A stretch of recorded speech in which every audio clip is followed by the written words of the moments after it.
মাজারের এই প্রথা চালু করেছে ইহুদি খ্রিস্টান ও মুশরিকগণ।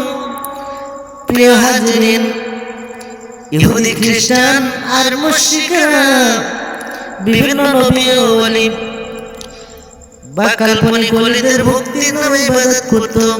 এদের ইবাদতের পিছনে তাদের দুটি যুক্তি ছিল।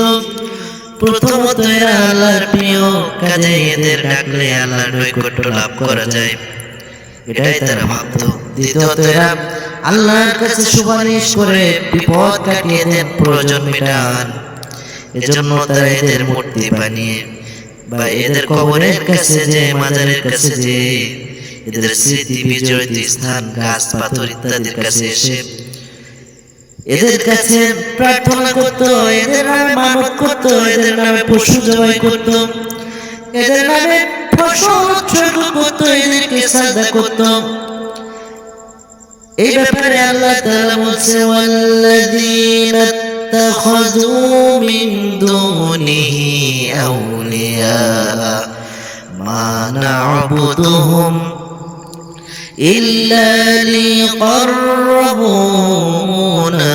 ইলাল্লাহি যুলফা ইন্নাল্লাহা ইয়াহকুমু বাইনাহুম ফীমা হুম ফীহি ইখতালিফুন ইন্নাল্লাহা লা ইয়াহদি মান হুয়া কাযিবুন কাফফার।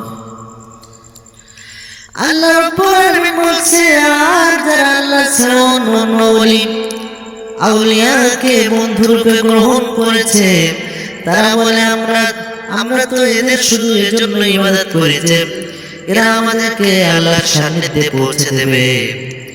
তারা যে বিষয়ে মতবিরোধে লিপ্ত রয়েছে আল্লাহ তার ফয়সালা করে দিবেন।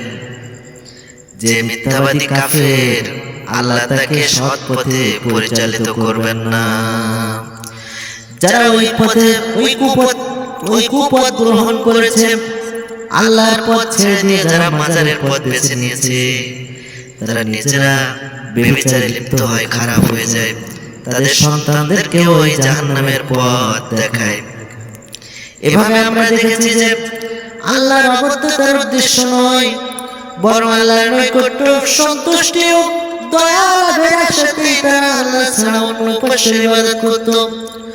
আল্লাহ রাব্বুল আলামিন অন্যত্র বলেছেন, ওয়া ইয়াবুদুনা মিন দুনিল্লাহি মা লা ইয়াদুররুহুম ওয়া লা ইয়ানফাউহুম ওয়া ইয়াকুলুনা হাউলাই শুফাআউনা ইনদাল্লাহ قل أتنبئون الله بما لا يعلم في السماوات ولا في الأرض سبحانه وتعالى عما يشركون। আল্লাহ রাব্বুল আলামিন বলছেন, তারা আল্লাহ ব্যতীত যাদের ইবাদত করে তারা তাদের কোনো ক্ষতিও করতে পারে না, উপকারও করতে পারে না। তারা বলে, এরা আল্লাহর কাছে আমাদের সুপারিশকারী, শাফাআতকারী। বলো, তোমরা কি আল্লাহকে এমন কিছু জানাচ্ছ যা তিনি জানেন না? আকাশমণ্ডলীয় পৃথিবীর মধ্যে সুবহানাল্লাহ, এটা ধারণা করা আমাদের সকলের জন্য ভুল হবে। তিনি তো সুমহান, সুপবিত্র এবং তোমাদের শিরক থেকে তিনি উঠে। প্রিয় হাজিরিন, আজকাল দেখা যায় অনেক নারী মাজারে যে নিজেদের চরিত্রকে ধ্বংস করে ফেলেছে। আর শুধু তারা নিজেদের চরিত্র ধ্বংস নয়, তাদের কন্যাদেরকেও কুপথ শিক্ষা দিয়ে ফেলেছে, জেনা ব্যভিচারের পথ মুক্ত করে দিয়েছে। প্রিয় হাজিরিন, কঠিনতম কবিরা গুনাহ আল্লাহর সাথে এই ধরনের শিরক করা। আল্লাহর হাবিব বলেন, 3 প্রকারের মানুষ জান্নাতে কখনোই প্রবেশ করবে না।